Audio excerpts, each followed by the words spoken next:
નર્મદામાં ગુજરાત પેટર્નની બેઠકને લઈને ચૈતર વસાવાએ કર્યો આક્ષેપ. કહ્યું, અમે આપેલા વિકાસના કામો કાઢી નાખવામાં આવ્યા છે. આવનારા દિવસોમાં જો લોક ઉપયોગી કામો નહીં કરાય તો ધરણા કરવામાં આવશે. આમ ભ્રષ્ટાચાર અને વિકાસના કામોની ઢીલી નીતિને લઈને વિરોધની ચીમકી ઉચ્ચારી છે.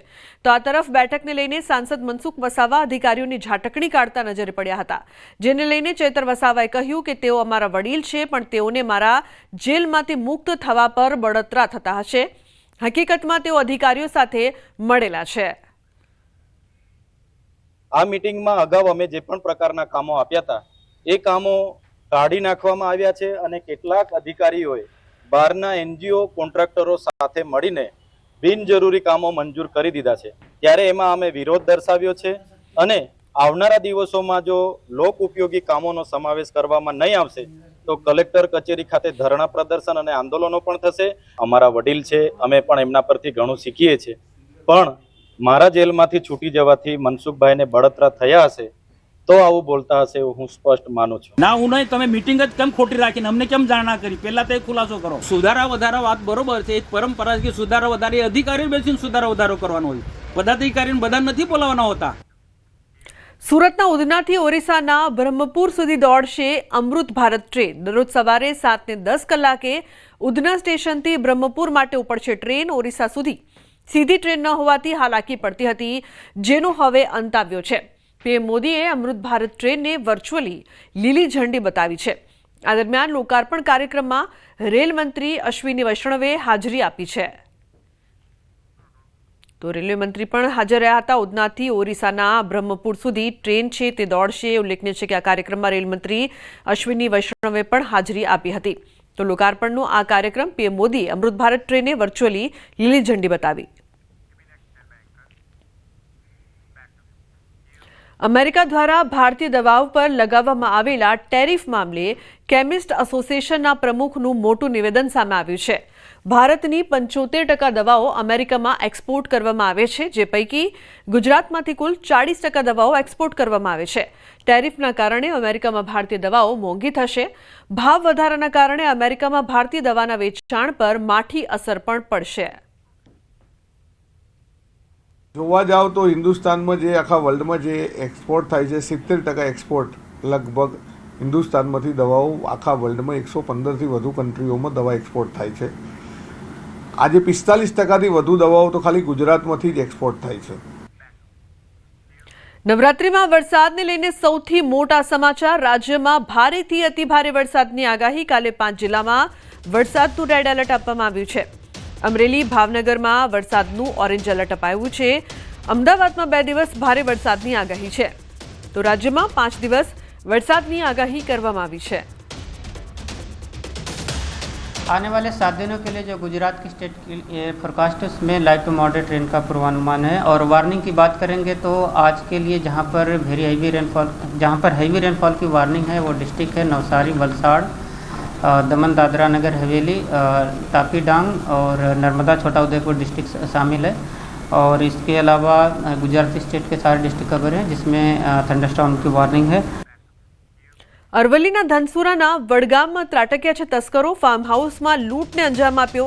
6 લૂંટારુઓ 2 લોકોને બંધક બનાવીને લૂંટ આચરી 3 લાખની લૂંટને અંજામ આપીને ફરાર થયા છે. માસ્ક અને કાળા કપડાં પહેરીને આવ્યા લૂંટારુઓ. સમગ્ર ઘટના સીસીટીવીમાં કેદ પણ થઈ છે. તો 3 લાખની લૂંટને અંજામ આપીને ફરાર થયા છે આ લૂંટારુઓ.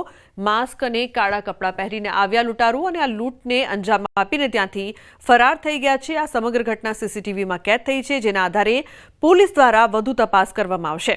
તો અરવલ્લીના ધનસુરાના વડગામમાં તસ્કરો ત્રાટક્યા. ફાર્મ હાઉસમાં લૂંટની આ સમગ્ર ઘટનાને અંજામ આપ્યો. મહેસાણાના લીચ ગામમાં આવેલ ચામુંડા અને અંબાજી માતાજીના મંદિરમાં ચોરીનો બનાવ બન્યો છે. તસ્કરોએ મંદિરમાંથી ચાંદીની છતરોની ચોરી કરી માતાજીના મંદિરમાં મૂકવામાં આવેલા નાના મોટા 4 છતરોની ચોરી કરી.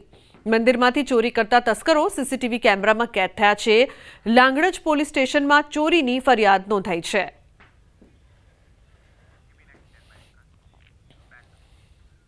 છોટાઉદેપુરમાં ફરી પ્રસૂતાને જોડીમાં લઈ જવાઈ. ક્વાંટના આંબા ડુંગર માનકુલા ફળિયાના આ દ્રશ્યો છે. 5 કિલોમીટર સુધી પ્રસૂતાને જોડીમાં લઈ જવાઈ. ગામમાં કાચા રસ્તાના અભાવે પારાવાર મુશ્કેલી થઈ રહી છે. પાકા રસ્તા બનાવવા સ્થાનિકોની માંગ છે. તો આ પહેલા પણ આ પ્રકારની ઘટના સામે આવી હતી, પરંતુ છોટાઉદેપુરમાં તંત્રને આ દ્રશ્યો કદાચ જોવા નથી મળી રહ્યા. છોટાઉદેપુરમાં પાકા રસ્તાની જે સમસ્યા છે તેનો નિકાલ લાવવામાં તંત્ર સતત નિષ્ફળ જોવા મળી રહ્યો છે. ક્વાંટના આંબાડુંગર માનકુલા ફળિયાના આ દ્રશ્યો છે કે જ્યાં 5 કિલોમીટર સુધી પ્રસૂતાને જોડીમાં લઈ જવાય. આ પહેલા પણ અનેક ઘટના સામે આવી હતી જે ગુજરાતના છોટાઉદેપુરના વિકાસને લઈને અનેક સવાલો ઊભા કરી રહી છે. બનાસકાંઠાના સરહદી વિસ્તારના ગામડામાં આજે પણ વરસાદી પાણી ભરાયેલા છે. ઉચપા ગામે નનામી પાણીમાંથી કાઢવાનો વારો આવ્યો છે. ઘૂંટણસમા પાણીમાંથી ગામના વૃદ્ધની અંતિમ યાત્રા કાઢવામાં આવી. સ્મશાન ભૂમિ સુધી જવા માટે લોકો મજબૂર બન્યા છે. વાવ સુઈ ગામના અનેક ગામડાઓમાં 15 દિવસ બાદ પણ જળબંબાકારની સ્થિતિ છે. તંત્ર અને આગેવાનો અનેક દાવા છતાં ઘૂંટણસમા પાણી યથાવત છે. વલસાડમાં એપીએમસીમાં 2 વેપારીઓ વચ્ચે બબાલની ઘટના બની છે. એક વેપારીએ બીજા વેપારી પર હુમલો કર્યો. ટેમ્પો પાર્કિંગ કરવા બાબતે થઈ માથાકૂટ. ઉગ્ર બોલાચાલી બાદ વેપારીને માર મરાયો. ઇજાગ્રસ્તને સારવાર માટે હોસ્પિટલમાં ખસેડાયો છે. તો વેપારીએ આરોપી સામે નોંધાવી છે ફરિયાદ. તે અરુણભાઈએ સીધી મને મારવાનું ચાલુ કર્યું. માર્યો મને, પછી દુકાનમાં પાછો ગયા પોતે, અને દુકાનમાં લાકડો લઈને મને મારવા આવ્યો. અને મારી પાછળ દોડ્યા, પણ હું સ્કૂટર લઈને હું નીકળી ગયો. પણ બધું સીસીટીવીમાં આવી ગયું છે. અને આવી રીતે ખુલ્લેઆમ દાદાગીરી આ લોકોની જ્યારે જોઈ ત્યારે મને ધમકી અવારનવાર મળતી હતી. આગળ પણ એ લોકોએ અમારે એપીએમસીની ઓફિસમાં મને ધમકી આપેલી હતી. એ છે ભરૂચના માંડવા ટોલ પ્લાઝાના ટોલ કર્મીઓ દ્વારા ટ્રેલર ચાલકને માર મારવામાં આવ્યો હોવાનો વિડીયો સોશિયલ મીડિયામાં વાયરલ થઈ રહ્યો છે. વિડીયો અનુસાર ટોલ પ્લાઝાના સ્ટાફ અને ટ્રેલર ચાલક વચ્ચે બોલાચાલી બાદ મામલો મારામારી સુધી પહોંચી ગયો. આ દરમિયાન અન્ય એક ટ્રક ચાલકે ઘટનાનો વિડીયો ઉતારીને સોશિયલ મીડિયા પર મૂકી દીધો, જે ઝડપથી વાયરલ થઈ રહ્યો છે. વિડીયો ભરૂચ ટોલ પ્લાઝા નામે ફેલાતા લોકોમાં ચકચાર મચી ગઈ છે. પોલીસ દ્વારા તપાસ શરૂ કરવામાં આવી છે. તાજેતરમાં જ માંડવા ટોલ પ્લાઝા પર ટ્રક ચાલકને ટોલ કર્મીઓ દ્વારા મારવામાં આવ્યો હોવાનો પણ બનાવ સામે આવ્યો હતો. તો મારામારીનો વિડીયો સોશિયલ મીડિયામાં વાયરલ. ભાવિન જોડાયા છે ફોન લાઈન પર વધુ માહિતી આપવા માટે. ભાવિન, શું છે સમગ્ર ઘટના? શું વધુ માહિતી, શું વધુ અપડેટ? સવારના રોજ ભરૂચના નર્મદા બ્રિજ ટોલ પ્લાઝાનો આ વિડીયો વાયરલ થયો છે. ટોલ નાકા પર કર્મચારીઓને ટ્રેલર ચાલક જે હતો તેને રોકવામાં આવ્યો હતો, પરંતુ એ રોકાયો ન હતો. તો 2 થી 3 કર્મચારીઓ ત્યાં ટોલ નાકાના ભેગા થઈ અને એને ત્યાંથી ઉતારતા હતા ડ્રાઈવર સીટ પરથી, અને એને ગાડી ઊભી રાખતા હતા. એવો વિડીયો વાયરલ થયો છે. બીજા જે ટ્રક ચાલક હતા તે એમને મારતા હતા, તે વખતે આ વિડીયો લઈ લીધો હતો. અગાઉ પણ જે કર્મચારીઓ છે તે આ રીતે ગેરવર્તન કરતા હતા ટ્રક ચાલકો સાથે, એની પણ ફરિયાદ નોંધવામાં આવેલી હતી. જી બિલકુલ ભાવિન, આભાર સમગ્ર માહિતી બદલ. તો ભરૂચના માંડવા ટોલ પ્લાઝાના ટોલ કર્મીઓ દ્વારા ટ્રેલર ચાલકને મારવામાં આવ્યો હોવાનો વિડીયો સોશિયલ મીડિયામાં વાયરલ થઈ રહ્યો છે. વિડીયો અનુસાર ટોલ પ્લાઝાના સ્ટાફ અને સમાચાર બોટાદથી વરવાડામાં યુવાનનો આપઘાત. યુવાને ઝેરી દવા ગટગટાવીને મોતને વહાલું કર્યું. યુવાને ઝેરી દવા પી લેતા સારવાર માટે તેને ખસેડાયો છે. હોસ્પિટલમાં સારવાર દરમિયાન યુવાનનું મોત થયું છે.